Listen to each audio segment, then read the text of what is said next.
Good morning to everyone, to all.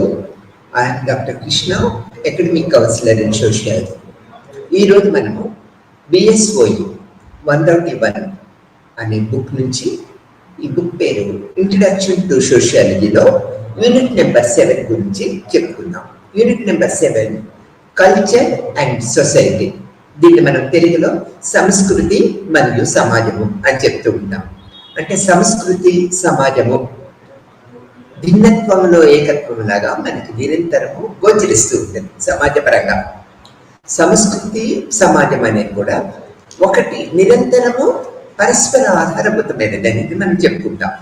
ప్రస్తుత భాగంలో మానవ సమాజంలో కనిపించే సంస్కృతి భావనకు అర్థము తెలుసుకుంటాము. మానవ జాతికి మిగతా జంతువులకి మధ్య తేడా కేవలము సంస్కృతి అని మాత్రమే మనం గ్రహించగలుగుతాం. ఈ సంస్కృతి యొక్క భావన అనేది ఎలా ఉంటుంది అనేది మనం ఇప్పుడు తెలుసుకున్నాము. సంస్కృతి అనే పదాన్ని మనము నిత్య జీవితంలో చాలా సందర్భాలలో వాడుతూ ఉంటాం. ఎప్పుడు వాడుతూనే ఉంటాం అన్నమాట. చాలా సమయాలలో సంస్కృతి అంటే ఏమిటో పూర్తిగా అర్థం చేసుకోకుండానే ఈ పదాన్ని వాడుతూ ఉంటాం అన్నమాట. మనకి తెలుసో తెలియకో ఈ యొక్క పదాలని నిరంతరము జీవన క్రమంలో వాడుతూ ఉంటాం అన్నమాట. వ్యక్తి ప్రవర్తనను అంచనా వేయటానికి కూడా సంస్కృతి అనే పదాన్ని ఉపయోగిస్తూ ఉంటాం అన్నమాట. సమాజము ప్రమాణాలను పాటించాలని వారిని సంస్కృతి లేని వారిగా మనము పిలుస్తూ ఉంటాం. ఇతనికి కొద్దిగా పద్ధతి లేదంటాం. అదేంటి పద్ధతి లేదంటాం? సంస్కృతి లేదనేది మనం చెప్తూ ఉంటాం అన్నమాట. సమాజంలో ఉన్నత ప్రతిష్ట గల వ్యక్తి లేదా ప్రవర్తన తెలుపడానికి సంస్కృతి గల ప్రవర్తన లేదా సంస్కృతి గల వ్యక్తి అనే పదాలని ఉపయోగిస్తూ ఉంటాం. ఈ సాంస్కృతిక పద్ధతుల వల్ల వ్యక్తి గౌరవము విపరీతంగా పెరిగిపోతూ ఉంటుంది అనేది మనము చెప్పుకోవచ్చు. కొందరు మేధావులు సాంస్కృతిక పురోగమించిన సంస్కృతి మానవ రూపమైన నాగరికతకి మధ్య వ్యత్యాసం ఉందని భావిస్తూ ఉంటారు. అంటే సంస్కృతి రూపమైన నాగరికతకు మధ్య వ్యత్యాసం ఉన్నదని భావిస్తూ ఉంటారు. అయితే మానవ శాస్త్ర పరంగా ఈ వ్యత్యాసాన్ని చాలా తక్కువగా ప్రోత్సహిస్తూ ఉంటారు అన్నమాట. మానవ శాస్త్రవేత్తలు అన్ని సమాజాలను స్వంత సంస్కృతి ఉంటాయని చెప్తూ ఉంటారు అన్నమాట. ఈ సమాజంలోని ప్రజల అవసరాలను తీర్చడం కోసము ఈ యొక్క వీటిని అంటే సాంస్కృతిక పద్ధతుల్ని ఆచరిస్తూ ఉంటారు అనేది మనం తెలుసుకుంటూ ఉంటాం. కొన్ని సంస్కృతులు ఉన్నతమైనవి, మరికొన్ని తక్కువ అని భావించటము సరైన అర్థం కాదనమాట. అన్ని సంస్కృతులు ఉన్నతమైనవనే మనం భావించవలసి వస్తుంది. మానవ శాస్త్ర విద్యార్థి సంస్కృతిని ఆ సంస్కృతిని ఆచరించే వారి దృష్ట్యా అంటే ఎవరైతే ఆ సాంస్కృతిక పద్ధతులను ఆచరిస్తున్నారో ఆ పద్ధతిలో మనము వాళ్ళని బేరీకి వేసుకుంటూ ఉండాలి, పరిశీలించకూడదు, ఆ విధంగా చూడకూడదు అనేది మనం ఇక్కడ చెప్తూ ఉంటాం. దీన్ని ఎటిక్ విధానం అంటూ ఉంటాం అన్నమాట. విద్యార్థి సంస్కృతిని దాని లక్షణాలను పూర్తిగా అర్థం చేసుకోవడానికి దీని వలన తప్పనిసరిగా సాధ్యపడుతూ ఉంటుంది అన్నమాట. ఈ నేపథ్యంలో సంస్కృతిని మానవ శాస్త్ర పరంగా అర్థం చేసుకోవటము చాలా అవసరమని మనం గుర్తించవలసిన విషయము ఉన్నదన్నమాట. సంస్కృతి అంటే భావన చెప్పుకున్నాం కదా, ఇప్పుడు యొక్క అర్థం కూడా చెప్పుకుందాం. సంస్కృతి సమాజాలను సముదాయాలను గుర్తింపుకు ఇస్తూ ఉంటుంది అన్నమాట. ఇది మన భాష అంశాలు అర్థాలని పరిపూర్ణంగా వివరిస్తూ ఉంటుంది అనేది మనం చెప్పుకోవచ్చు.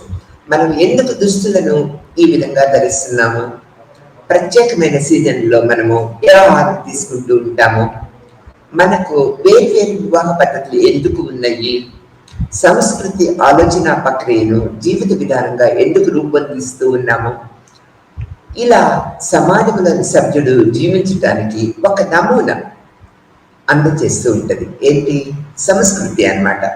సంస్కృతిని ఆ లక్షణాలను లేకుండా మానవులకు మానవ జాతి అని పిలవటానికి కూడా ఒక అర్హత ఉండదన్నమాట. అంటే సంస్కృతి లేకుండా ఏ మానవ జాతి ఉండదు అనే దృక్పథాన్ని మనం ఇక్కడ ఏర్పరచుకుంటూ ఉంటాం అన్నమాట. ఈ విధమైన పద్ధతుల్లో ఇక్కడ ఇది జీవశాస్త్రానికి సంబంధించింది అయినప్పటికీ ఇది జీవ సంబంధమైనది కాదు. ఇది దాని లక్ష్యం మానవులకు మానవ జాతి అని పిలవటానికి కూడా ఈ సంస్కృతి ఒక ప్రత్యేకమైన గుర్తింపునిస్తూ ఉంటుందనేది మనం గుర్తుపెట్టుకోవాల్సిన విషయం. ఇది జీవశాస్త్రానికి సంబంధం అయినప్పటికీ మనం ఎలా వివాహం చేసుకోవాలి, ఎవరిని వివాహం చేసుకోవచ్చు, మనం ఏం తినాలి, మరి దుస్తులు ఎలా ధరించటము వంటి సామాజిక అంశాలను మన జైవిక అవసరాలను తీర్చడానికి ఇది నిర్ధారిస్తూ ఉంటాయి. సంస్కృతులు నిర్ధారిస్తూ ఉంటాయి. ఒక్కొక్క సమాజంలో ఒక్కొక్క విధంగా మొత్తము సమాజం అనేది హేతుబద్ధతను ఏర్పరిచి ఇచ్చిన పర్యావరణంలోని మన జీవితాలను గడపడానికి సహాయపడే మానసిక, భౌతిక, సాంకేతిక ప్రక్రియలను సంస్కృతి అందిస్తూ ఉంటుంది అనేది మనం గుర్తుపెట్టుకోవాలి. ఆ తర్వాత మన రాజకీయ నాయకులు లేదా మన తల్లిదండ్రులు ఇది మన సంస్కృతి కాదు అని అనటం వింటూనే ఉంటాం మనం నిరంతరం. అంటే జీవన ప్రక్రియలో ఈ విషయాలు వింటూ ఉంటాం అన్నమాట. వారు అలా చెప్పినప్పుడు దాని అర్థం ఏమిటో అనేది మనం ఆలోచిస్తూ ఉంటాం. సంస్కృతి అనేది చిహ్నాలు, ఆలోచనలు, మన ఆలోచన విధానాన్ని రూపొందించే ఆదర్శాలు, నియమాలు, నిబంధనల్ని కలిగి ఉంటాయన్నమాట. ఈ అంశాలు సామాజికంగా ఒకదానిపై ఒకటి ఆధారపడి సమూహాలు స్థాపించడానికి మనకి నిరంతరము సహాయపడుతూ ఉంటాయనేది చెప్పుకోవచ్చు అన్నమాట. జీవించడానికి అవసరమైన భౌతిక వస్తువులను సేకరించి ఉత్పత్తి చేయడానికి సంస్కృతి సహాయపడుతూ ఉంటుంది అన్నమాట. అందువల్ల సంస్కృతి సమాజంలోని సభ్యులను ఈ యొక్క నమూనా అంటే బ్లూ ప్రింట్ తయారు చేయడానికి ఈ సంస్కృతి అనేది ఉపయోగపడుతూ ఉంటుంది అనేది మనం చెప్పుకోవచ్చు. ఇది సామాజిక సంబంధాల సమూహంగా చెప్పుకోవాలి మనం ఇది. ఆ తర్వాత ఇది మనకు సహాయపడుతుంది అనేది మనకు తెలిసిన విషయమే. చిహ్నాలను అర్థం చేసుకోవటానికి, అనుసరించడానికి సంస్కృతి అనేది నిరంతరము మనకు దోహదకారిగా ఉంటుంది అనేది మనం ఇక్కడ చెప్పుకోవాలి. తర్వాత ఇక్కడ మనం వచ్చినట్లయితే సమాజం ప్రేరేపించిన విలువలను అనుగుణంగా ప్రవర్తించే వారికి సమాజము గౌరవిస్తూ ఉంటుంది. ఇక్కడ చూడండి, సమాజము ప్రేరేపించే విలువలను అనుగుణంగా ప్రవర్తించే వారిని సమాజము గౌరవిస్తూ ఉంటుంది అన్నమాట. అభినందిస్తూ ఉంటుంది వాళ్ళని. ఈ విధంగా కాని వారిని సమాజంలో జీవించడానికి అనర్హులుగా ప్రకటిస్తూ ఉంటుంది. ఆ విధంగా ట్రీట్ చేస్తూ ఉంటుంది. వారికి అంత విలువ ఇవ్వదు అనమాట అనే విషయాన్ని మనం ఇక్కడ గుర్తుపెట్టుకోవాల్సిన విషయం అన్నమాట. వారు సమాజము చట్టపరమైన చట్టానికి మార్గదర్శకారకంగా వ్యవహరిస్తూ ఉంటారు. ఎవరు? ఈ సంస్కృతి లక్షణాలు కలిగిన వాళ్ళందరూ కూడా. స్థాపించబడిన విలువల వైవిధ్యము స్థాయి ఆధారంగా సమాజము, చట్టము సమాజంలోని సభ్యుడిని శిక్షిస్తూ ఉంటాయి, పనిష్మెంట్ ఇస్తూ ఉంటాయి. అంటే సంస్కృతి లక్షణాలు కలిగి లేకపోతే విలువలు తరచూ సమాజంలోని సభ్యులను మంచి చెడుగా వేరు చేస్తూ ఉంటుంది. అంటే మంచి సాంస్కృతిక ప్రవర్తన కలిగి ఉంటే మంచి వాళ్ళుగా, చెడ్డ సాంస్కృతిక పద్ధతులను అనుసరించకపోతే చెడ్డవాళ్ళుగా ట్రీట్ చేస్తూ ఉంటుంది అన్నమాట. ఈ యొక్క ప్రమాణాలకి, ఆమోదాలకి ఎక్కువ సంస్కృతిలో ఎక్కువ విలువ కలిగి ఉంటాయన్నమాట. విలువలను సమాజానికి మార్గదర్శక కారకాలుగా పరిగణించినట్లయితే ప్రమాణాలు సమాజంలోని సభ్యులు విలువలను అనుసరించి నిర్ధారిస్తూ ఉంటారు. అమలుపై ప్రమాణాలు ఎక్కువ ప్రాధాన్యత ఇస్తూ ఉంటాం అన్నమాట. విలువలు ఎక్కువగా మానసికమైనవి సామాజిక ప్రమాణాలకి, నీతి రూపంలోనికి మారితే సమాజంలోని వ్యక్తులని చట్టపరమైన ప్రవర్తన నియమాన్ని ఏర్పరుస్తూ ఉంటుంది. అందుకని సాంస్కృతికంగా ఈ ప్రమాణాలకి పెద్దపీట వేస్తూ ఉంటారు. తర్వాత సంస్కృతిలో ఆమోదాలకి కూడా ఒక ప్రత్యేకమైన స్థానం ఉన్నది. సామాజిక ఆమోదాలు సానుకూలంగా, ప్రతికూలంగా ఉంటాయి. అంటే దీనికి అనుగుణంగా ప్రవర్తించే సభ్యులను గౌరవిస్తాము, అభినందిస్తూ ఉంటాం. అంటే సామాజిక ఆమోదాలు తప్పనిసరిగా వ్యక్తులు కలిగి ఉండాలని చేస్తుంటాం. అట్లా కాకపోతే సామాజిక ఆమోదాన్ని సంస్కృతి పరంగా మనం ఇన్నిమిడింప చేసుకోకపోతే బహిష్కరించటము, జరిమానా విధించటము ద్వారా శిక్షలు విధిస్తూ ఉంటారు. ఎవరు? సామాజిక సభ్యులు. తర్వాత సామాజిక నిబంధనలకి ఉల్లంఘించకూడదని, ఇతరులకి ఇది ఒక పాఠంగా, అంటే ఒక లెసన్ ఎగ్జాంపుల్గా ఉంటూ ఉంటుంది అనేది మనం చెప్తూ ఉంటాం. ఇవన్నీ కూడా సంస్కృతిలో ప్రమాణాలు, ఆమోదాలు కూడా ఒక ఇంటర్నల్ పార్ట్గా మనం చెప్పుకుంటూ ఉంటాం. ఈ సంస్కృతి అనేది మానవ శాస్త్రము ప్రాథమిక భావనగా మనం చెప్పవచ్చు. సంస్కృతిని నిర్వచించడానికి, వివరించడానికి మానవ శాస్త్రంలోని అన్ని ఉపశాఖలు భిన్నమైన దృక్కోణాలని అవలంబిస్తూ ఉంటాయి. వివిధ మానవ శాస్త్రవేత్తలు సంస్కృతిని నిర్వచించడానికి అనేక విధాలుగా ప్రయత్నిస్తూ ఉంటారు. సంస్కృతి సార్వత్రికమైనప్పటికీ ఇది విశ్వవ్యాప్తంగా అంగీకరించబడుతూ ఉంటుంది. అందరూ అన్ని సమాజాల వాళ్ళు ఈ సాంస్కృతిక లక్షణాలని అంగీకరిస్తూ ఉంటారన్నమాట. ప్రపంచవ్యాప్తంగా ఉన్న సంస్కృతులను అర్థం చేసుకోవడానికి నిర్వచనం ఇవ్వటము అంత సులభం కాదనమాట.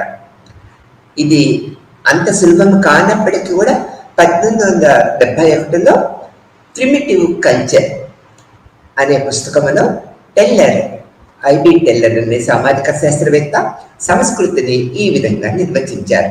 ఎలా అన్నట్లయితే జ్ఞానం, నమ్మకం, కళ, నైతికత, చట్టము, ఆచారాలు, సమాజంలోని సభ్యునిగా మనిషిని సంపాదించే ఒక ప్రక్రియా పద్ధతులుగా మనకి ఈ లక్షణాలు కలిగి ఉండాలనేది చెప్పారు. సాంస్కృతిక లక్షణాలు అనేక తరాల విచారణ ప్రయత్నాల ఫలితంగా ఉనికిలోకి వచ్చాయి. ఒక విషయంలోకి రాదు, అనేక తరాల తర్వాత ఈ యొక్క విచారణ ప్రయత్నాలు సాంస్కృతిక పరంగా ఉనికిలోకి వచ్చాయనేది మనం చెప్పుకోవచ్చు. ప్రస్తుత జీవితాన్ని రూపొందించే చారిత్రాత్మక కారకంగా సంస్కృతి ఉద్భవించిందనేది కూడా మనము గ్రహించాలన్నమాట. సమయం గడుస్తున్న కొద్దీ, తరాలు మారుతున్న కొద్దీ సాంస్కృతిక అంశాలు, కొత్త విషయాలు జోడించబడతాయి. అంటే తరాలు మారుతున్నప్పుడు కొత్త రకాలు ఇంప్లిమెంట్ చేసుకుంటూ ఉంటాం. సంస్కృతిలో మనం కలుపుకుపోతూ ఉంటాం అన్నమాట. ఒక తరం వారు వాటిని పరీక్షించి తర్వాత తరానికి అందజేస్తూ ఉంటారన్నమాట. కొత్త తరము ఈ అంశాలు ఉపయోగకరంగా లేవని భావిస్తే ఆ అంశాలను విస్మరిస్తూ ఉంటారు. సమాజము మనుగడ సాగించడానికి వారికి సహాయపడే లక్షణాలతో ఈ సంస్కృతి అనేది ముందుకు నడుస్తూ ఉంటుంది అన్నమాట. మన తాత ముత్తాతలను అనుసరించే అనేక సాంస్కృతిక అంశాలు సంస్కృతి కొత్త అంశాలలో విస్మరించబడుతూ ఉంటాయి. ఎందుకంటే తరాలు మారుతూ ఉంటాయి, పరిస్థితులు కూడా, సాంస్కృతిక పద్ధతులు కూడా మారుతూ ఉంటాయని మనం చెప్పుకోవచ్చు. లేదా దీన్ని సంస్కృతి మరింత గతిశీలకంగా మారుతూ ఉంటుంది అన్నమాట. సంస్కృతి అనేది సరళమైనది అయినప్పటికీ చాలా వరకు సాంస్కృతిక సంప్రదాయాలను అది అంత ఏర్పరచడంలో అంత సులభమైన పద్ధతి కాదు అనేది మనం ఇక్కడ తెలుసుకోవాల్సిన విషయం. వ్యక్తికి మాత్రమే చేస్తే అది విస్మరించబడుతుంది లేదా విచలనముగా శిక్షించబడుతూ ఉంటుంది అనమాట. దీన్ని సాంస్కృతిక మార్పుగా అంగీకరించాలంటే పరిస్థితి దాన్ని కోరుకోవాలన్నమాట. అలానే సమాజంలోని గణనీయమైన సంఖ్యలో ప్రజలు ఆ మార్పును కూడా అంగీకరించవలసిన విషయం ఏర్పడుతూ ఉంటుంది. సంస్కృతి నేర్చుకుంటాము కానీ జన్యుపరంగా సంక్రమించదు. ఇది మనం నేర్చుకుంటేనే ఏర్పడుతుంది కానీ జన్యుపరంగా సంక్రమించదు అనేది మనం గుర్తుపెట్టుకోవాల్సిన విషయం. మానవులు పెద్ద జంతు రాజ్యాన్ని చెందిన వారుగా మనం చెప్తూ ఉంటాం కనుక వారితో జంతువుల ప్రవృత్తి కొద్ది గొప్ప ఉంటూ ఉంటుంది తప్పనిసరిగా. కానీ సంస్కృతి నేర్చుకునేది సామాజిక పరిస్థితులకు అనుగుణంగా ప్రత్యేకమైనదిగా మనం చెప్పుకుంటూ ఉంటాం. ఒక జంట దత్తత తీసుకున్న బాలుడు కానీ బాలికను, ఆమె కానీ అతను జన్మించిన సంస్కృతికి దూరంగా వేరే సంస్కృతుల్లో పెంచడాన్ని ఎంచుకున్నప్పుడు ఆ బాలుడు కానీ ఆ బాలిక కానీ జన్మించిన సమాజం కాక ఆమె అతను పెరిగే సమాజంలో సాంస్కృతిక లక్షణాలని నేర్చుకుంటారు. ఇది ఒక ఉదాహరణగా మనం చెప్పుకోవచ్చు. ఆ తర్వాత అన్ని సమాజాలకు ఒక సంస్కృతి ఉందని గమనించడం కూడా ముఖ్యమైనది. కానీ సంస్కృతి మారుతూ ఉంటుందనేది మనం కాలానుగుణ్యంగా చెప్పుకున్నాం కదా. కాలానుగుణ్యంగా సాంస్కృతిక పద్ధతులు కొద్ది కొద్దిగా మార్పులు చేర్పులకి సంతరించుకుంటూ ఉంటాయన్నమాట. సంబంధించిన సంస్కృతులని ప్రత్యేకమైనవిగా ఉంటాయనేది మనం చెప్పుకోవాలి. అన్ని సమాజాలలో సంస్కృతి ఉనికి సార్వత్రికమైనదిగా గ్రహించవలసిన విషయం అన్నమాట. నిర్దిష్ట సంస్కృతికి ప్రత్యేకమైన సాంస్కృతిక లక్షణాలు కలిగి ఉండటము వల్ల సంస్కృతులు మరింత వైవిధ్యంగా, అందంగా, ఆకర్షణీయంగా తయారవుతూ ఉంటాయి. ఇది సంస్కృతి యొక్క ప్రత్యేకమైన భావన, అర్థాన్ని మనం ఇప్పుడు తెలుసుకున్నాం. తర్వాత సంస్కృతిలో ఎటువంటి అంశాలు ఉంటాయి అనేది కూడా మనం ఇప్పుడు తెలుసుకుందాం. సంస్కృతి అంశాలు సాధారణంగా 2 రకాలుగా ఉంటాయనేది మనం చెప్పుకోవాలి. ఇది స్పష్టమైనవి, అస్పష్టమైనవి. సంస్కృతుల లక్షణాలు కొన్ని స్పష్టంగా కనపడుతూ ఉంటాయి, కొన్ని అస్పష్టంగా కనపడుతూ ఉంటాయి అనేది మనము గ్రహించవలసిన విషయం. స్పష్టమైన అంశాలను ఉదాహరణకు తీసుకున్నట్లయితే పండుగలు, వేషధారణ, ఆహార రకాలు, బంధుత్వము, వివాహ పద్ధతులు మొదలైనవిగా మనం ఉదాహరణగా చెప్పుకోవచ్చు. అస్పష్టమైన అంశాలు కనిపించవు కానీ మార్గదర్శకంగా పనిచేస్తూ ఉంటాయి అనేది మనము ఇక్కడ గ్రహించాలి. మానవులు ఒక నిర్దిష్ట స్థలము, సమయములలో పనులు నిర్వహించడానికి ఇవి కారణాలుగా ఏర్పడుతూ ఉంటాయి. ఈ అస్పష్ట అంశాలు ఉదాహరణకు తీసుకున్నట్లయితే విలువలు, నీతులు, ప్రమాణాలు, సాంఘికీకరణ, సంస్కృతీకరణ ప్రక్రియ ద్వారా సమాజంలోని సభ్యులు వీటిని నేర్చుకుంటూ ఉంటారు. ఈ అంశాలను కాలదోషము పట్టిందని మార్చాలని సభ్యులు నిర్ణయించుకుంటే ఇవి కంపల్సరిగా మారుతూ ఉంటాయి అన్నమాట. ఇది సంస్కృతిలోని అంశాలలో ఒక ప్రథమ అంశంగా చెప్తూ ఉంటాం. కాలానుగుణ్యంగా సభ్యులు ఈ సంస్కృతి లక్షణాలని చేర్పులు మార్పులు చేసుకుని సభ్యులందరూ కూడా దాన్ని గౌరవిస్తే అది ఒక సంస్కృతి లక్షణంగా ఏర్పడుతూ ఉంటుంది. తర్వాత సంస్కృతిలో విలువలకి పెద్దపీట వేస్తూ ఉంటాం. విలువలు చాలా సాపేక్షికమైనవి, ఆత్మశ్రేయమైనవి అనిగా చెప్తూ ఉంటాం. ఇవి ఒక సంస్కృతి నుంచి మరొక సంస్కృతికి మారుతూ ఉంటాయి. స్థలము, సమయము ప్రకారము ఇవి మారుతూ ఉంటాయి, నిరంతరము మారుతూ ఉంటాయి. పెద్దలను గౌరవించటము, వృద్ధ తల్లిదండ్రులను చూసుకోవటము, హాని చేయకపోవటము, పిల్లలను జంతువులపై క్రూరంగా ఉండకుండా ఉండటము, ఇతరులను దోపిడీ చేయకుండా ఉండటము, సమాజంలోని మహిళలను గౌరవించటము, తోటి మానవుల పట్ల కరుణ చూపటము వంటి విలువలు విశ్వవ్యాప్తమైన స్థాయికి చెందిన విలువలుగా మనము చెప్పుకుంటూ ఉంటాం అన్నమాట. ఈ విలువలకి సామాజిక పరంగా అంత ప్రత్యేకమైన ప్రాముఖ్యత ఏర్పడుతూ ఉంటుంది. సంస్కృతి వారి నిర్వచనంలో ముందుకు రావడానికి ప్రయత్నించాలని ప్రోత్సహిస్తూ ఉంటాం. మీ ప్రక్కనే విభిన్న సంస్కృతులను కలిగి ఉన్న సముదాయాలను మీ స్వంత సంస్కృతిని ఏ విధంగా చూడటానికి ప్రయత్నిస్తాయో గమనించండి. అనేక రకాల సంస్కృతులు మన పక్కన కూడా ఉంటాయి. మనము ఒక ప్రత్యేకమైన సంస్కృతికి చెందినట్లయితే ఈ సంస్కృతులు ఏ విధంగా గౌరవప్రదంగా ఉన్నాయనేది మనము గమనించగలుగుతూ ఉంటాం. తర్వాత సంస్కృతి లక్షణాలు ఒక ప్రత్యేకంగా ఉంటూ ఉంటాయి. సంస్కృతి సామాజికంగా నేర్చుకోదగినది, బోధించబడినది అని మనం చెప్తూ ఉంటాం లక్షణాల్లో ప్రథమంగా.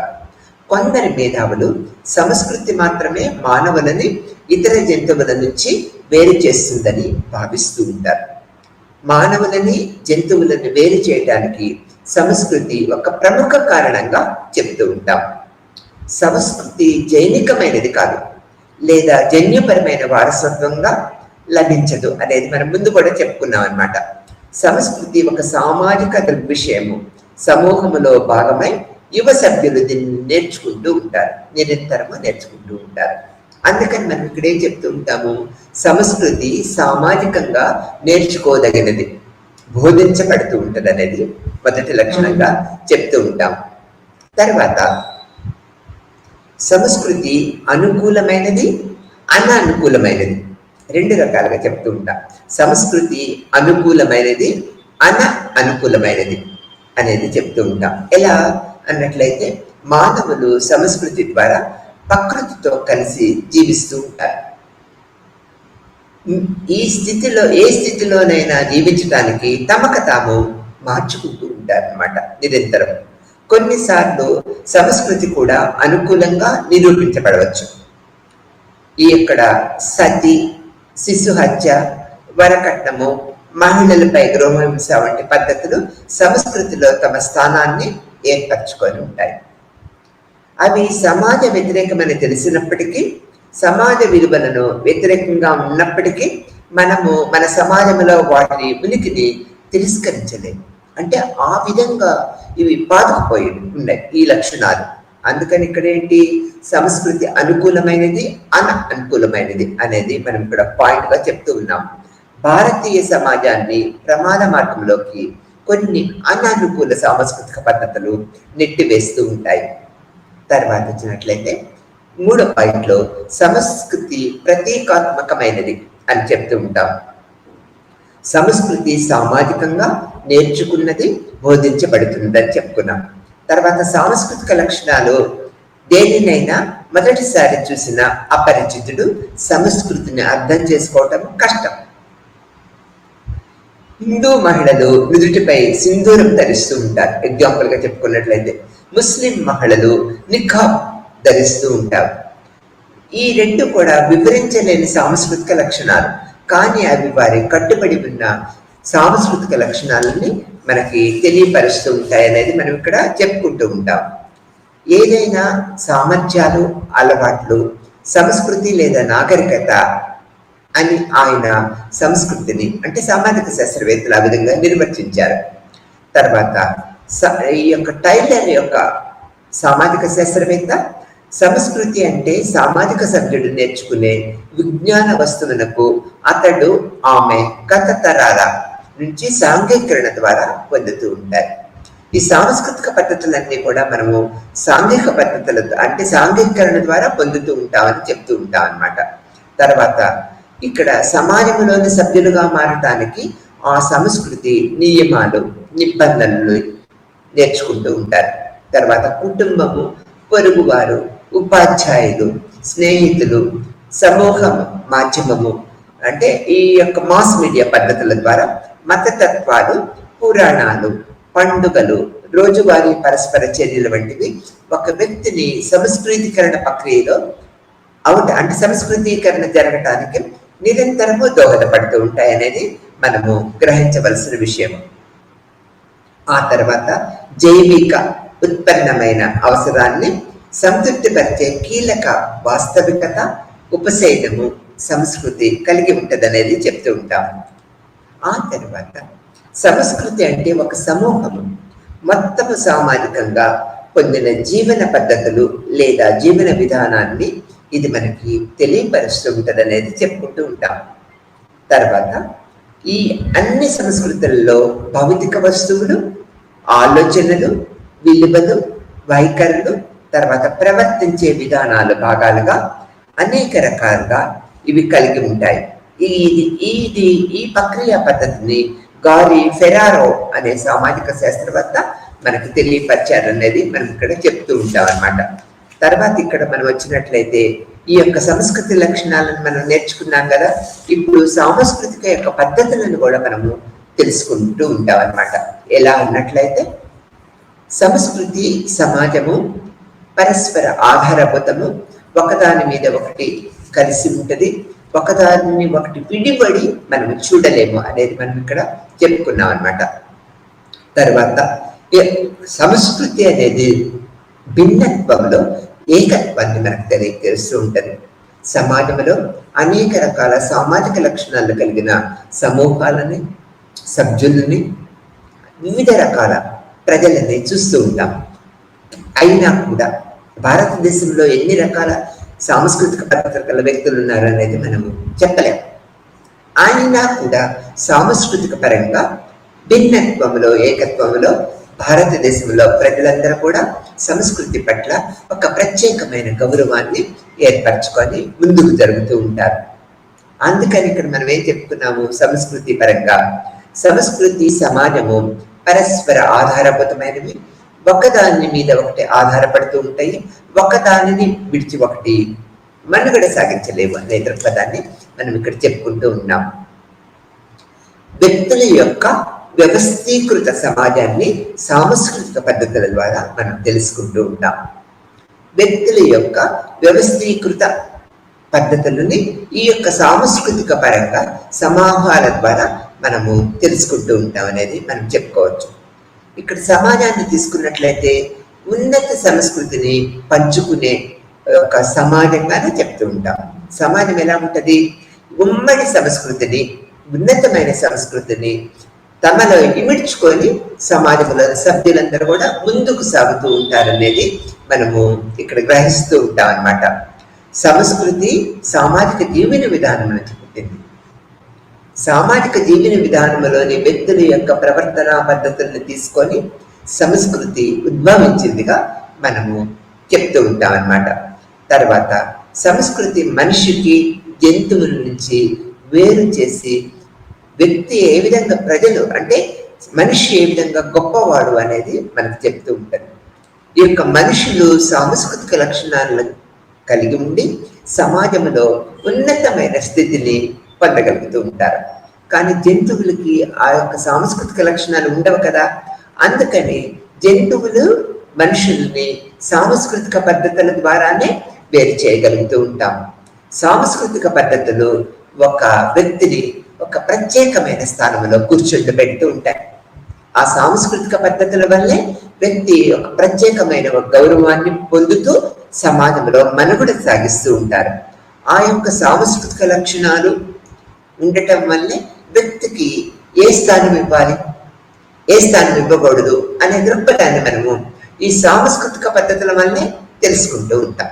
కాబట్టి నిరంతరము వ్యక్తి తన జీవిత కాలంలో ఈ సాంస్కృతిక పద్ధతుల్ని పెంపొందించుకోవడానికి నిరంతరము పాటుపడుతూ ఉంటాడు. అంటే సాంస్కృతిక పద్ధతులను విడనాడి సమాజంలో వ్యక్తులు జీవించలేరు అనేది ఈ యొక్క లెసన్ లో మనకు తెలుస్తుంది. అందుకనే ఇదేంటి, సమాజము, సంస్కృతి మరియు సంస్కృతి అని చెప్తూ ఉంటాం. అంటే సాంస్కృతిక పద్ధతులు కలిగి ఉండటం వల్లే సమాజంలో వ్యక్తులు ప్రత్యేకమైన గౌరవాన్ని పొందుతూ ముందుకు సాగుతూ ఉంటారనేది మనం ఇక్కడ ఏర్పరచుకుంటూ ఉంటాం అన్నమాట.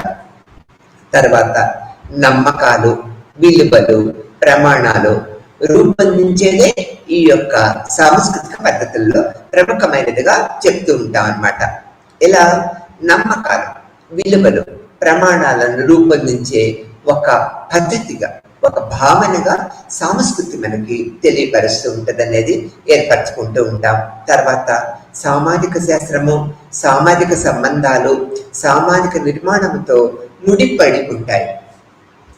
ఈ యొక్క పద్ధతులు చూడండి, సామాజిక శాస్త్రము, సామాజిక శాస్త్రం యొక్క సంబంధాలు సామాజిక నిర్మాణంతో ముడిపడి సాంస్కృతిక లక్షణాలని కలిగి ముందుకు సాగుతూ ఉంటాయి అనేది సంస్కృతి పరంగా మనం చెప్పుకోవచ్చు అన్నమాట.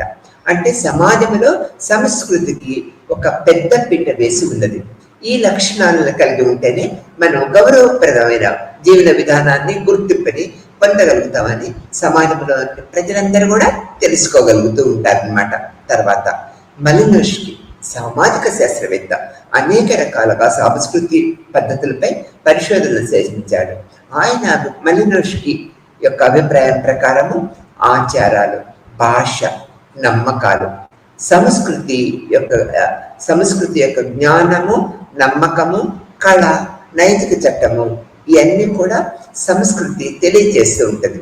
ఆచారాలు, భాష, నమ్మకాలు, జ్ఞానము, ఈ యొక్క నమ్మకము, కళ, నైతిక చట్టము సంస్కృతిలో ఇనుమడింపచేసి ఉంటాయి, సంస్కృతిలో కలిగి ఉంటాయి.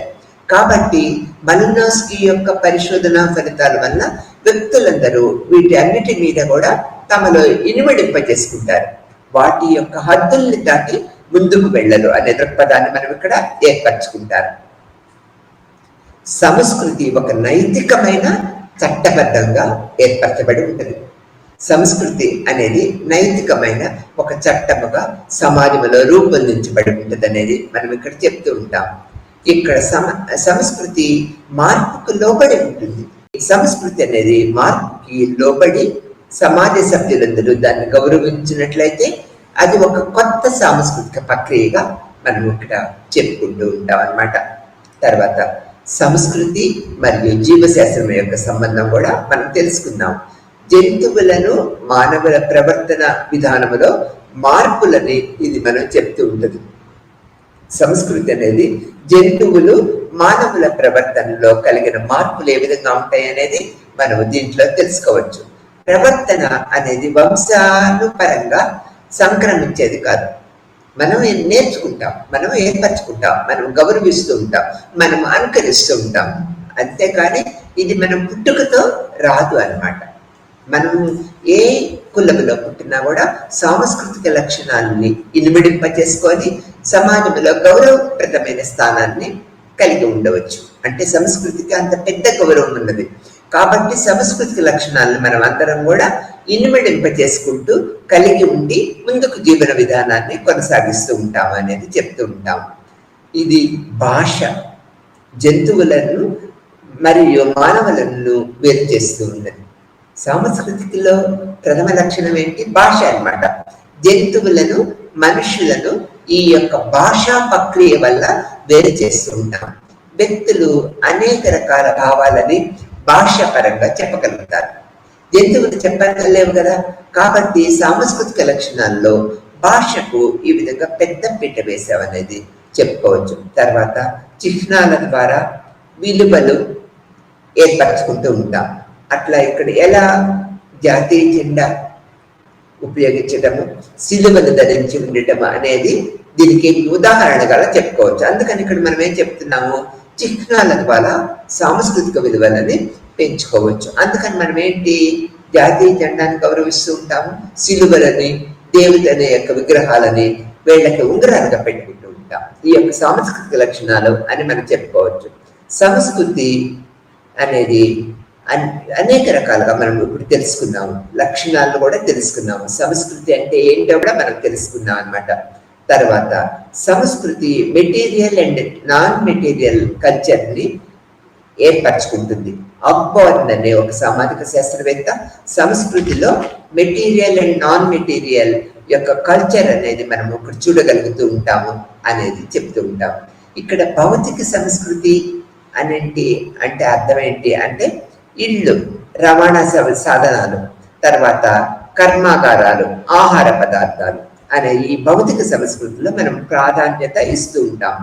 ఇళ్ళు కలిగి ఉండటము, రవాణా సౌకర్యాల సాధనాలు కలిగి ఉండటము, కర్మాగారాలలో పనిచేయటము, ఆహార పదార్థాలు ఏర్పరచుకోవటము ఈ యొక్క మెటీరియలిస్టిక్ సంస్కృతిలో మనం చూడగలుగుతాము. భౌతికేతర సంస్కృతులలో ఆచారాలు, ఆలోచనలు, తర్వాత ఈ యొక్క కమ్యూనికేషన్ నమూనాలు, తర్వాత ఈ యొక్క అనేక రకాల ప్రక్రియలను మనం చూడగలుగుతాం. భౌతికేతర సంస్కృతుల్లో ఆచారాలు, ఆలోచనలు, తర్వాత కమ్యూనికేషన్ నమూనాలను మనము ఈ యొక్క భౌతికేతర సంస్కృతిలో చూడగలుగుతూ ఉంటాం. సంస్కృతి లక్షణాలు మనం చెప్పుకున్నాం కదా, భాష, నమ్మకము, నిబంధనలు, విలువలు. ఈ యొక్క లక్షణాలు అనేవి ప్రముఖ పాత్ర వహిస్తూ ఉంటాయి సంస్కృతిలో. భాష, రెండోది నమ్మకము, మూడోది నిబంధనలు, తర్వాత విలువలు. ఇవి ఏర్పరచుకున్న వారికే సమాజము పెద్దపీట వేస్తుంది, గౌరవిస్తుంది, ప్రత్యేకమైన స్థానాన్ని ఏర్పరుస్తుంది. కాబట్టి ఈ లక్షణాలని తప్పనిసరిగా ప్రతి ఒక్కళ్ళు అనుసరించడానికి మనలో ఐక్యం చేసుకొని ముందుకు నడుస్తూ ఉంటారు అనేది మనం చెప్పుకోవచ్చు.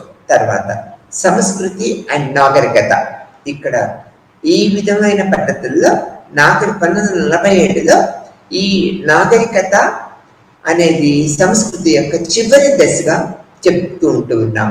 ఇక్కడ సోషియాలజీ అండ్ పొలిటికల్ అభివృద్ధి అనేది సామాజిక శాస్త్రము, పొలిటికల్ శాస్త్రం అభివృద్ధి అయిన తర్వాత ఈ యొక్క సంస్కృతి నాగరికత అనేది ఒక కొత్త మార్పుగా మనం చెప్పుకుంటూ ఉంటాం. ఎలా అంటే సంస్కృతి నాగరికత కంటే ఉన్నతమైనది, ఎక్కువ గౌరవప్రదమైనది అని చెప్తూ ఉంటాం. తర్వాత స్వల్ప మార్పులు అనే నిరంతరము సంస్కృతిలో కూడా జరుగుతూ ఉంటాయి. అవి ఎలా? సంస్కృతి కాలానుగుణ్యంగా నిరంతరము మారుతూ ఉంటది. మొదటి ఉన్న సాంస్కృతిక లక్షణాలు ఇప్పుడు ఉండవు. అది ఎందుకు అలా జరుగుతున్నది అంటే కాలానుగుణ్యమైన మార్పులు, ప్రజలకి ఉపయుక్తమైన ఆ యొక్క సాంస్కృతిక మార్పుల్ని చేసుకుంటూ ఉంటారు. సమాజంలో ఉన్న సభ్యులందరూ కూడా దాన్ని యాక్సెప్ట్ చేస్తారు, గౌరవిస్తారు. కాబట్టి అది ఒక సాంస్కృతిక లక్షణంగా ఏర్పడుతూ ఉంటది అనేది మనం చెప్తూ ఉంటాం. ఇప్పుడు పాత రోజుల్లో చూడండి, ఈ యొక్క అయ్యప్ప భక్తులు ఉన్నారా? లేరనమాట. ఇప్పుడు ప్రతి ఒక్కళ్ళు ఆ మాసాలలో అయ్యప్ప మాలలు ధరిస్తూ ఉంటారు. అది ఒక సామాజిక మార్పుగా మనం చెప్పుకోవచ్చు, సాంస్కృతిక మార్పుగా చెప్పుకోవచ్చు. అప్పుడు మనము అప్పుడు లేని గౌరవము ఇప్పుడు ఈ మాలలు వేసుకున్న వారికి ఎంతో సాంస్కృతిక లక్షణాల మీద ఆధారపడి ఎంతో గౌరవప్రదంగా చూస్తూ ఉంటాం ఆ 45 రోజులు అనేది మనం ఇక్కడ చెప్తూ ఉంటాం. అందుకని ఏంటి, సంస్కృతి కాలానుగుణ్యంగా మారుతూ ఉంటది, గౌరవాన్ని పొందుతూ ఉంటది అనేది మనము ఇక్కడ చెప్పుకుంటూ ఉంటాం. ఎగ్జాంపుల్ తీసుకున్నట్లయితే ఆహారపు అలవాట్లు, ఆ తర్వాత ఈ యొక్క కుటుంబ రకాలు, ఈ యొక్క విద్య, కులములో మార్పులు, ఆవిష్కరణలు, తర్వాత వ్యాప్తి అనేది ప్రముఖ పాత్ర వహిస్తూ ఉంటాయి అనేది మనం చెప్పుకుంటూ ఉంటాం. సాంస్కృతిక ఇన్నోవేషన్స్ అనేది మనం చెప్పుకోవాలి, ప్రత్యేకంగా ఇక్కడ చెప్పుకోవాలి. తర్వాత కొత్త జ్ఞానాలను పెంపొందించడానికి ఈ సాంస్కృతిక ఇన్నోవేషన్ పద్ధతి అనేది ఏర్పరచబడుతూ ఉంటది. ఒక ప్రత్యేకమైన గౌరవాన్ని కూడా సంతరించుకుంటూ ఉంటది. అందుకని సాంస్కృతిక ఇన్నోవేషన్స్ కొత్త జ్ఞానాన్ని పెంపొందించడానికి ఎంతో దోహదకారిగా ఉంటాయి అనేది మనం చెప్పుకుంటూ ఉంటాం. సాంస్కృతిక వ్యాప్తి ఒక సమాజం నుంచి వేరొక సమాజానికి వ్యాపించే ప్రక్రియని ఒక సామాజిక వ్యాప్తిగా చెప్తూ ఉంటాం. దీనిలో ఈ మాస్ కమ్యూనికేషన్ మెథడ్స్ ప్రముఖ పాత్ర వహిస్తూ ఉంటాయనేది చెప్పుకోవచ్చు. తర్వాత ఆహారము, దుస్తులు, జీవన శైలి, విద్య, ఈ యొక్క ఆహారము, దుస్తులు, జీవన శైలి, విద్య మీద ఈ యొక్క కమ్యూనికేషన్ ప్రభావము ఎక్కువగా ఉంటది. ఈ కమ్యూనికేషన్ ప్రభావాల వల్ల సంస్కృతిలో కూడా విపరీతమైన మార్పులు జరుగుతూ ఉంటాయి అనేది మనము గ్రహించవలసిన విషయం. అక్బర్ అనే సామాజిక శాస్త్రవేత్త భౌతికము మరియు భౌతికేతర సంస్కృతి 1966లో తన పరిశోధనలో తెలియపరిచారు. భౌతిక సంస్కృతి వర్సెస్ భౌతికేతర సంస్కృతి. దీనివల్ల పాశ్చాత్య సంస్కృతి, తర్వాత విదేశీయ ఆలోచనలు, విదేశీయ పద్ధతులు ఈ యొక్క సాంస్కృతిక పద్ధతుల్ని లాక్ చేస్తూ ఉంటాయన్నమాట. ఇది ఈ యొక్క అక్బర్ యొక్క భౌతికేతర భౌతిక సంస్కృతుల మధ్య ఉన్న వ్యత్యాసం, మార్పు, వేగం అనేది ప్రముఖంగా మనం చెప్పుకోవచ్చు అనమాట. ఈ యొక్క సాంస్కృతిక లాగ్ అనేది ఒత్తిడి తెస్తుంది, సమతుల్యాన్ని దెబ్బతీస్తుంది అనేది కూడా మనం ఇక్కడ గుర్తించుకోవాల్సిన విషయంగా చెప్పుకోవచ్చు. సంస్కృతి జీవన విధానంపై మరొక సంస్కృతి యొక్క ప్రక్రియ ఏర్పడుతూ ఉంటుంది. ఇక్కడ చూడండి, సాంస్కృతిక జీవన విధానంపై మరి యొక్క సాంస్కృతిక ప్రక్రియ పద్ధతులు ఇక్కడ వ్యాప్తి చేస్తూ ఉంటాయి. దానివల్ల గణనీయమైన పరివర్తన, గణనీయమైన మార్పు సాంస్కృతిక జీవన విధానంలో, సాంస్కృతిక పద్ధతుల్లో మనం చూడగలుగుతూ ఉంటాం. తర్వాత సమీకరణ, జీవన విధానంలో మరొక స్థానభ్రంశం చేసే ప్రక్రియ అనేది మనం ఇక్కడ చెప్తూ ఉంటాం. ఈ సమీకరణలో జీవన విధానంలో మరొకటి స్థానభ్రంశం చేసే ఒక ప్రత్యేక ప్రక్రియగా మనము ఇక్కడ సమీకరణలో చెప్తూ ఉంటాం. ఎగ్జాంపుల్ తీసుకున్నట్లయితే ప్రాజెక్టుల కొత్త ప్రాజెక్టులు కట్టడము గిరిజనుల సంస్కృతిని దెబ్బతీస్తూ ఉంటుంది. ఈ కొత్త ప్రాజెక్టులు కట్టేటప్పుడు అనేక రకాలుగా నూతన సాంకేతిక పరిజ్ఞానాన్ని అక్కడ ఉపయోగిస్తూ ఉంటాం. అంటే అన్ని ఆ ప్రాంతానికి చెందకుండా వేరే ప్రాంతానికి చెందిన అనేక మంది వ్యక్తులు అక్కడ పనిచేస్తూ ఉంటారు. దాని ప్రభావం వల్ల గిరిజన సంస్కృతిని అనేక రకాలుగా విచ్ఛిన్నం చేస్తుంది, గిరిజన సంస్కృతిని దెబ్బతీస్తుంది. ఇది ఒక మాస్ మీడియా సమీకరణ పద్ధతులకి ఈ యొక్క ప్రాజెక్టుల కట్టడం దగ్గర ఈ గిరిజన జీవిత విధానంలో, సాంస్కృతిక విధానంలో ఎలా మార్పులు చేర్పులు జరుగుతున్నాయి అనేది మనము గ్రహించవలసిన విషయంగా చెప్తూ ఉంటాం. తర్వాత ఉప సంస్కృతి, ల్యామ్ అనే సామాజిక శాస్త్రవేత్త 1999లో ఈ యొక్క ఉప సంస్కృతి అనే కొత్త పదాన్ని ఉపయోగించి సామాజిక పద్ధతుల్లో, సాంస్కృతిక పద్ధతుల్లో దీని యొక్క ప్రాముఖ్యతను మనకి అనేక విధాలా తెలియపరిచారు. ఇక్కడ మనము ఆ తర్వాత సమాజంలోని విశిష్టమైన నమూనాను పంచుకునే విధానమే ఈ యొక్క ఉప్పటి సంస్కృతి పద్ధతిగా మనం చెప్తూ ఉంటాం. ఎగ్జాంపుల్కి చెప్పుకున్నప్పుడు ఉదాహరణ తీసుకున్నట్లయితే నీలగిరి తోడాలు, రాజస్థాన్లోని రాజపుత్రులు, అస్సాంలోని బోడోలు సంఘటనలు అనేక ప్రత్యేక సంఘటనలు కలిగి ఉండటం వల్ల ఈ ప్రాంతాల్లో నీలగిరి తోడాలలో, రాజస్థాన్లోని రాజపుట్స్లో, అస్సాంలోని బోడాలు అనేక రకాల ఇన్నోవేషన్ ఈ యొక్క పద్ధతుల వల్ల ఈ యొక్క ఉప సంస్కృతి పద్ధతులు ఆ విధంగా డెవలప్ అయింది అనేది మనం ఇక్కడ చెప్పుకుంటూ ఉంటాం. తర్వాత ఇక్కడ ఇక్కడ వికృత ఉప సంస్కృతులు అంటే ఈ యొక్క సంస్కృతిలో అనేక రకాల ప్రక్రియలు, నూతన ప్రక్రియలు ఉంటాయన్నమాట. వికృత ఉప సంస్కృతులు, యువత ఉప సంస్కృతులు, మానవ సంస్కృతిని ఎలా ప్రభావం చేస్తుంది అనేది మనం ఇప్పుడు తెలుసుకున్నాం. మానవ సంస్కృతిలో ఈ యొక్క వికృతి ఉప సంస్కృతులు, యువత ఈ యొక్క సంస్కృతులు అనేక నూతన పద్ధతులని మనకు తెలియపరుస్తూ ఉంటుంది. అంటే మన సాంస్కృతిక పద్ధతులను విడనాడి వేరొక సంస్కృతుల పద్ధతులను మనము అనుసరించటం వల్ల, అడాప్ట్ చేసుకోవటం వల్ల వికృతమైన సాంస్కృతిక పద్ధతులు, ఉప సాంస్కృతిక పద్ధతులు సమాజంలో మనకు గోచరిస్తూ ఉంటాయి. యువతలో కూడా అనేక రకాల నూతన సాంస్కృతిక పద్ధతుల వల్ల సామాజిక సంస్కృతిలో వినూతనమైన ఊహించిన మార్పులు ఏర్పడుతూ ఉంటాయి అనేది చెప్తూ ఉంటాం. ఎగ్జాంపుల్స్ తీసుకున్నట్లయితే హిప్పో ప్రభావము, యువతలో నూతన ఇన్నోవేషన్స్ వల్ల సాంస్కృతిక పద్ధతులు ఏర్పడతాం. అంటే ఈ యొక్క సాంస్కృతిక పద్ధతులు ఏర్పరచుకుంటేనే సమాజంలో గౌరవం అనేది మనం ముందు నుంచి చెప్పుకున్నాం. అంటే కాలానుగుణ్యమైన మార్పులు, విదేశీయ సంస్కృతీకరణ ప్రభావాల వల్ల యువతలో అంటే నూతన ఈ యొక్క జనాభాలో యువతలో అనేక రకాల నూతన సాంస్కృతిక పద్ధతులు అడాప్ట్ చేసుకోవటం వల్ల వికృతమైన సాంస్కృతిక పద్ధతులు అంటే సమాజం గౌరవించలేని పద్ధతులు కూడా మనము ఈ రోజుల్లో సాంస్కృతిక పద్ధతుల్లో చూస్తూ ఉన్నాం. జుట్టు పెంచుకోవటము, టైట్ గుడ్డలు వేసుకోవటము, ఆడ మగ గుడ్డలు ఒకరికి ఒకరు, ఎవరు ఆడో ఎవరు మగో మనం తెలుసుకోలేకపోతే డ్రెస్సింగ్ ప్యాటర్న్లో చేంజ్లు, ఆహారపు అలవాట్ల చేంజ్లు, వేషధారణలో చేంజ్లు, విద్యలో చేంజెస్ ఇవన్నీ కూడా సామాజిక సాంస్కృతిక విలువలను పెంపొందించవు. అందుకని మనం ఇక్కడ ఏంటి వికృతమైన ఉప సంస్కృతులకి మనం ఏర్పరచుకుంటున్నాం. తల్లిదండ్రులు అంటే సాంస్కృతిక పద్ధతులకు అలవాటు. ఈ యొక్క నూతన కాలంలో ఈ యొక్క యువతలు చేసే ఈ పద్ధతుల వల్ల వికృతమైన ఉప సంస్కృతులు వచ్చినా కూడా తల్లిదండ్రులు కూడా ఏం చేస్తున్నాము, కాలం మారిపోయింది కదా, ఇప్పుడు ట్రెండ్ ఈ విధంగా ఉన్నది కదా, వి యాక్సెప్ట్ అని అంటున్నాం. అంటే ఈ యొక్క వికృత సాంస్కృతిక పద్ధతులను కూడా మనము గౌరవప్రదంగానే అంగీకరిస్తూ ఉన్నాం. ఎందుకు అని అంటే కాలానుగుణ్యమైన సాంస్కృతిక పద్ధతులుగా మనము మానసికంగా చెప్పుకొని సంతృప్తి పడుతూ ఉన్నాం అనేది ఇక్కడ మనం చెప్పుకోవచ్చు.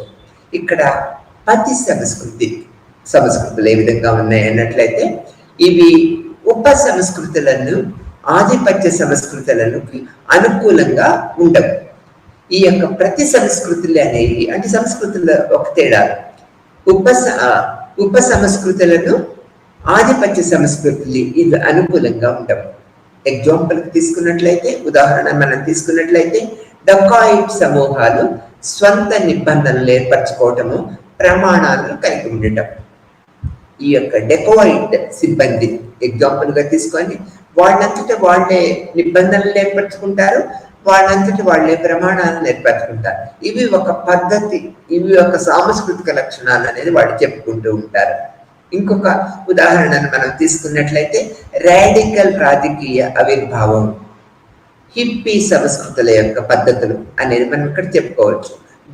ఉదాహరణలు మనం ఇక్కడ ఏం చెప్తున్నాము, ప్రతి సంస్కృతులకి ఈ యొక్క డెకాయిడ్ సమూహాలు, రాడికల్ రాజకీయ ఆవిర్భావాలు, తర్వాత హిప్పీ సంస్కృతుల్ని మనం ఇక్కడ చెప్పుకుంటూ ఉంటాం అన్నమాట.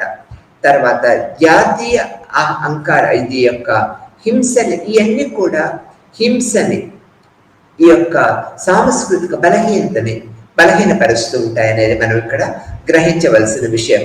తర్వాత సంస్కృతి షాక్ అనేది కూడా మనం ఇప్పుడు తెలుసుకున్నాం. ఎలా ఈ సాంస్కృతిక షాక్ అనేది చెడు సర్దుబాట్లు, ఈ పరిస్థితుల్లో సంస్కృతి షాకు గురవుతూ ఉంటుంది. సాంస్కృతిక షాక్ అంటే ఏంటి? ఈ యొక్క ఇష్టం లేని సాంస్కృతిక లక్షణాలని మనం అడాప్ట్ చేసుకుంటూ ఉంటాం.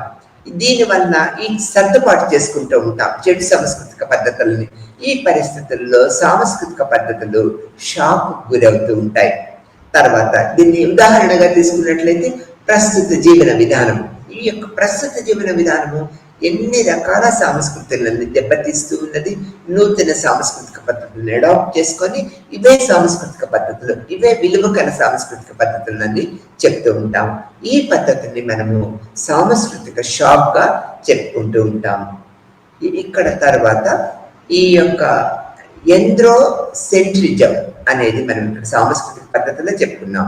1906లో విలియం శామర్ అనే ఒక సామాజిక శాస్త్రవేత్త ఈ యొక్క తమ సంస్కృతి ఇతర సంస్కృతుల కంటే గొప్పది అనే భావన మనం ఏర్పరచుకుంటూ ఉంటాం.